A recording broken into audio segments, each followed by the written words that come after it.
¿Qué tal amigos? ¿Cómo están? Espero que se encuentren bien. Bienvenidos a nuestro canal, a mi canal, Fair Play. Hoy nos vamos a visitar la comunidad de Ariazucu, donde se está festejando, me parece que es el San Pedro. Pero ahí vamos a ver qué pasa. Lo que sabemos es que hay fiesta. Vamos a ver.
Damas y caballeros, por acá nosotros vamos a tomar una ligera pausa comercial.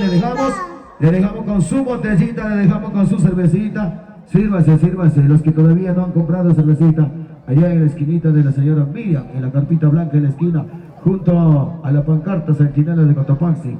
Hay cervecita heladita, al clima, hay de todo sabor. Cervecita de todo sabor. A chupar la teta atrás de la carpa.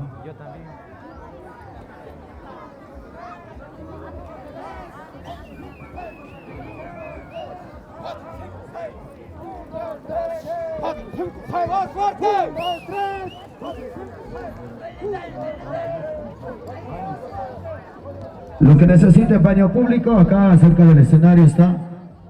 Venga nomás, utilicen baño público, no se irán a cagar por donde quiera.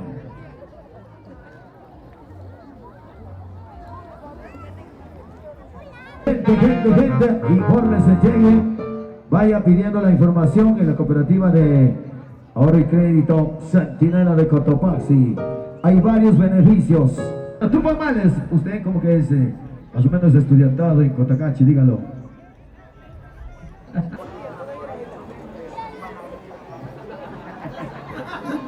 En tal caso andate en taxi, deja la furgoneta.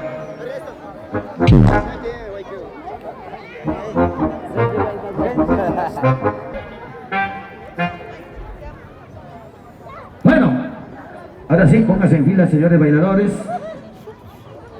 Gracias a los bailadores, a todos los grupitos. Pero vamos, anímese, anímese, especialmente para los gallos. Hay 1000 gallos para cada grupito que lleve 100, 10 grupitos que lleve 100, se acaba. Anímese, anímese. Después de este baile, vaya, visite a la oficina de la casa comunal, anótese cuántos gallitos quiere y llévese para que mañana hagan caldito y vengan bien reforzaditos.